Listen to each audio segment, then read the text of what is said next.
प्रणाम। मैं अनिल कुमार पांडे रामचरितमानस के उत्तरकांड से काकभुसुंडी जी और गरुण जी के बीच जो कलयुग के दुष्प्रभावों को लेकर के जो चर्चा है, जो उनके बीच का संवाद है, वो आपके बीच रख रहा हूँ। अब आगे की कथा मैं आपसे सुनाता हूँ।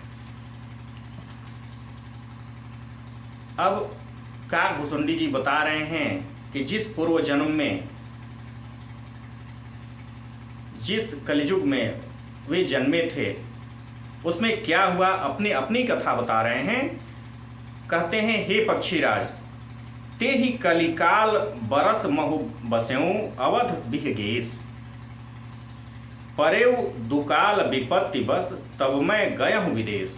कह रहे हैं कि हे पक्षीराज गरुण जी, उस कलिकाल में मैं बहुत वर्षों तक अयोध्या में रहा। एक बार वहाँ भयंकर अकाल पड़ा। जिस समय वो रहते थे उस समय अकाल पड़ा उस अयोध्या नगरी में। तब मैं विपत्ति का मारा विदेश चला गया। जब यहाँ उनकी व्यवस्था नहीं चली तो वे विपत्ति पड़ जाने के कारण विदेश की राह पे निकले, दूसरे देश में चले गए। गयं उज्जैनी सुन उर्गारी, दीन मलिन दरिद्र दुखारी, गए काल कछु संपत्ति पाई, तह पुण्य करऊं शंभु सेवकाई। कह रहे हैं कि हे सर्पों के स्वामी गरुण जी, सुनिए, मैं दीन मलिन दरिद्र और दुखी होकर, यानी एकदम विपत्ति का मारा होकर उज्जैन गया, और कुछ समय बीतने पर, संपत्ति पाकर, कुछ धन इकट्ठा हो जाने पर, कुछ समय में कुछ धन इकट्ठा हो जाने पर वहीं भगवान शंकर की आराधना करने लगा, शिव जी की सेवा करने लगा, उनकी आराधना करने लगा।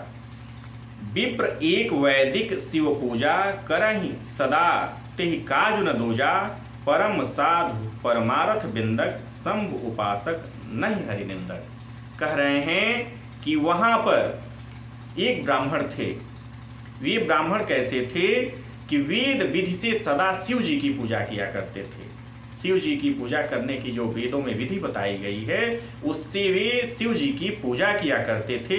इसके अलावे उनके पास दूसरा कोई काम नहीं था। वे अत्यंत साधु स्वभाव के थे, परमार्थ के ज्ञाता थे, और शंभु के उपासक होने के बावजूद, शंकर जी के उपासक होने के बावजूद श्री हरि की निंदा करने वाले नहीं थे। ऐसा अक्सर देखने को मिलता है, एक देवता का उपासक दूसरे की निंदा करता है, लेकिन ऐसा उनके अंदर दुर्गुण नहीं था। वे शिव जी के उपासक होने के साथ ही श्री हरि की निंदा करने वाले नहीं थे।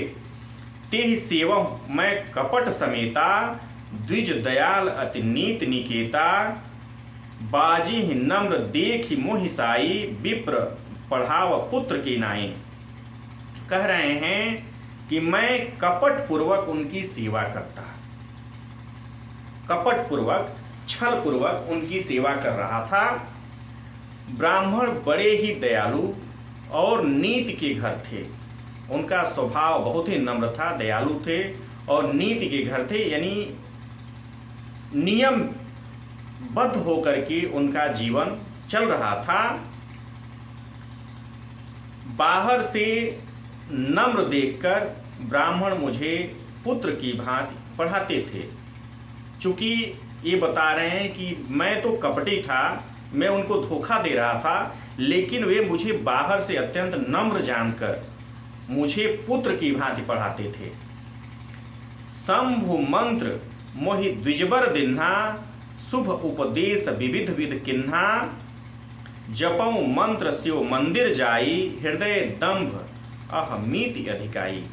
कह रहे हैं कि उसी ब्राह्मण ने, जो उज्जैन नगरी में थे, उस श्रेष्ठ ब्राह्मण ने मुझे शिव जी का मंत्र दिया और अनेकों प्रकार के शुभ उपदेश भी दिए। इनको पुत्र की भांति समझकर उन्होंने इनको शिव जी का मंत्र और अनेकों प्रकार के सदुपदेश दिए, अच्छी अच्छी बातें बताई। मैं शिव जी के मंदिर में जाकर मंत्र जपता। काकभूषुंडी जी कह रहे हैं, मैं शिव जी के मंदिर में जाकर मंत्र जपता था, मेरे हृदय में दंभ और अहंकार बढ़ गया। इनके कपट का प्रभाव ये हुआ कि कह रहे हैं कि मन में दंभ और अहंकार इसलिए बढ़ गया कि लगने लगा कि इन्होंने उस ब्राह्मण को बहुत अच्छे से धोखा दे दिया। आगे कह रहे हैं, मैं खलमल संकुल मति नीच जाति बस मोह, हरिजन द्विज देखें जरऊं करऊं विष्णु कर द्रोह। मैं अपने बारे में बता रहे हैं काकभूषुंडी जी, दुष्ट नीच जाति और पापमयी मलिन बुद्धि वाला मुंह बस श्री हरि के भक्तों और द्विजों को देखते ही जल उठता। यानी अपने आप को शिव का बहुत बड़ा भक्त और उनका पुजारी समझकर, उनके मंत्रों का बहुत बड़ा ज्ञाता समझकर जब श्रीहरि यानी विष्णु या अन्य भगवान श्री राम के भक्तों को देखते तो जल उठते थे। द्विजों को देखकर यानी ब्राह्मणों और सत्पुरुषों को देख करके मन में जलन की भावना उत्पन्न हो जाती थी और मैं मन ही मन विष्णु भगवान से बहुत द्रोह करता था। इनके अंदर कपट का प्रभाव बहुत ही अधिक बढ़ गया था। हम आगे की कथा लगातार आपको सुना रहे हैं। आगे का प्रसंग हम बस थोड़ी देर बाद आपके सम्मुख प्रस्तुत कर रहे हैं। प्रणाम।